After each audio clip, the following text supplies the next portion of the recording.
So let me just go into part two of the Purim uh, celebration. And here we are going to go back to my PowerPoint. And we finished off with the power of prayer and fasting. But I want to go on from that and speak about some other things that may come up, may be very interesting to you. Interesting other facts, okay? Purim, of course, we saw in that short video, means pur, singular, is dice, lot, or die. And that's how Haman decided on the date to annihilate the Jews. It says in the first month, which is a month of Nisan. Remember, I was saying the fast would have taken place in Nisan, but the Jewish people have moved that fast to the day before Purim, so that it doesn't interfere with Passover. In the 12th month of King Ahasuerus, they cast Pur, that is the lot, before Haman to determine the day and the month until it fell in the 12th month in the month of Adar. Okay, so let me just go on here to the next point. In the Jewish and the Hebrew lineage, the Tanakh, if you will, the Old Testament, Sarah was the first woman and Esther is the last woman. This is Jewish observers and rabbis just looking at some of the interesting things about her. Sarah died at 127 years old. Esther ruled for over 127 provinces. So you can see the connection there.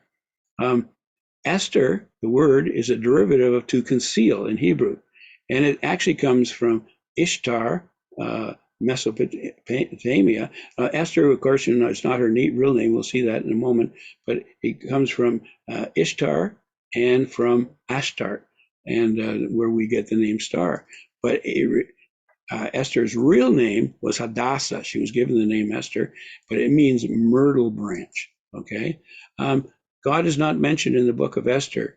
And now there's one other book that God's name is not mentioned. Does anybody know what that is? It is in the Song of Songs. So the Song of Solomon, some would call it. So those two books are the two books that God's name, or God is not even referenced. Any of it, Adonai, Elohim, the Tetragrammaton, Yahweh, none of that is mentioned in these two books. When the sons of Haman were read in the readings in the synagogues, it must be read in one breath, and there's 10 of them. And so it's something you take one deep breath. And you mentioned the 10 names, which comes up in 9:17, chapter 9, verse 7, 9:7. And then, of course, why did Vashti not obey her husband's command? There's much speculation about this. Was she just one of the first feminists, or what was the reason?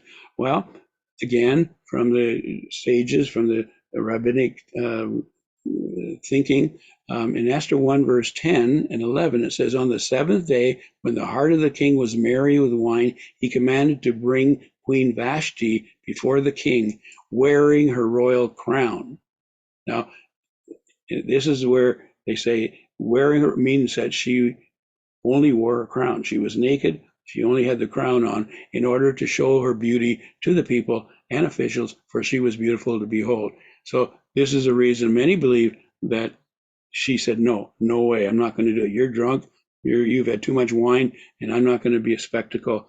I'm not going to just come out for your pleasure in that way. Maybe, maybe not. Okay. Another one, Saul was from the tribe of Benjamin, which is interesting. Mordecai was a Benjamite. It says that in the book of Esther. Esther was from the tribe of Kish, whose father was Saul. So again, she's from the Benjamin line, if you will, going back as you go through the genealogy. Very interesting. Whoops, there it is. Again, here it goes. Was Haman hanged or impaled? This is an interesting discussion. I just bring it out for interest. And again, in Esther 5:14, it says, then Haman's wife, Zeresh, and all of Haman's friends said to him, let a gallows be made. Okay, remember the word gallows, 50 cubits high, and in the morning suggest to the king that Mordecai would be hanged on it. then merrily go with the king to the banquet. Now, I just want to go, and again, it goes on in the next verse. So they hanged Haman on the gallows that he had prepared for Mordecai. Then the king's wrath subsided. Now, the word gallows, if we go on here, is an interesting one, because gallows is not a gallows like we picture it. It's ash, tree, wood, stick, pole. And hanged in those passages I just read is tala, which is to suspend, to gibbet, and can mean to hang as well. And so many picture this, and let me just go on. Here's the Greek historian Herodotus wrote that the impalement was regularly used as a Persian punishment. And you can put a reference in there. Given the settings of Esther, it seems likely that the manner of punishment for Haman was in fact impalement. In other words, the 50 cubic tree pole built by Haman was intended to display Mordecai's body impaled in such a way that no one could avoid seeing it. So perhaps, and so many believe, it really was an impalement, not a hanging like we would see with a rope and the floor separating out, or stepping off a stool or something. Another thing, Purim and Hanukkah both celebrate the escape from Jewish extermination. As I said, those are the two outside feasts. And one or two more. Here, let's finish off with this. This is an interesting one. How much time took place in this whole story of Purim? Well, I'm just going to show you a map here. I'm just going to use my pointer. Do you remember the order of things? When the Persians came into power, the first of the Persians king here was Cyrus. Remember, Cyrus was the one that commissioned Nehemiah and others to come back and rebuild the temple. And the first one was Cyrus the Great.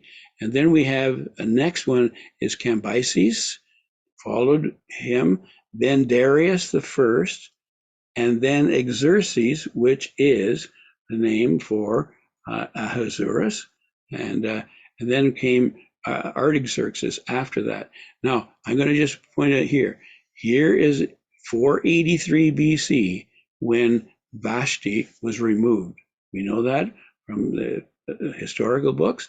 And then Queen Esther was chosen in between 479, 478, and then the planned destruction was in 473.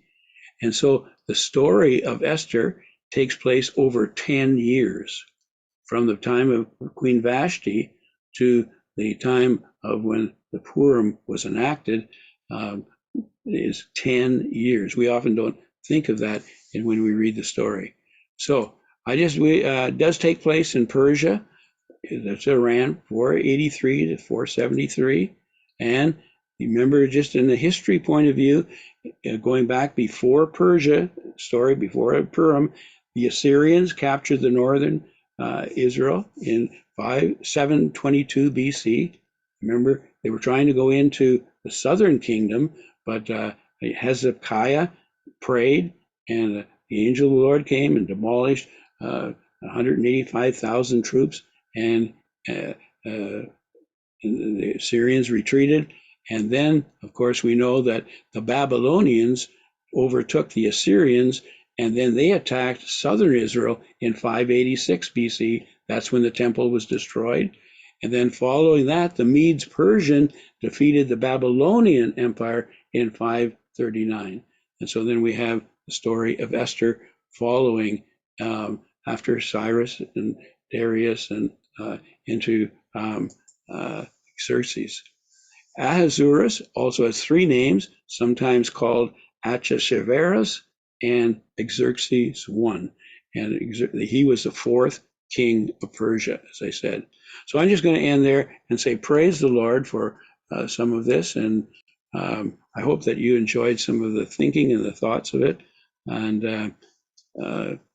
again, if you're just watching the second part, go to the first part and get the real meat, and come to the second part for just the dessert, if you will. So bless you. God bless you. Have a wonderful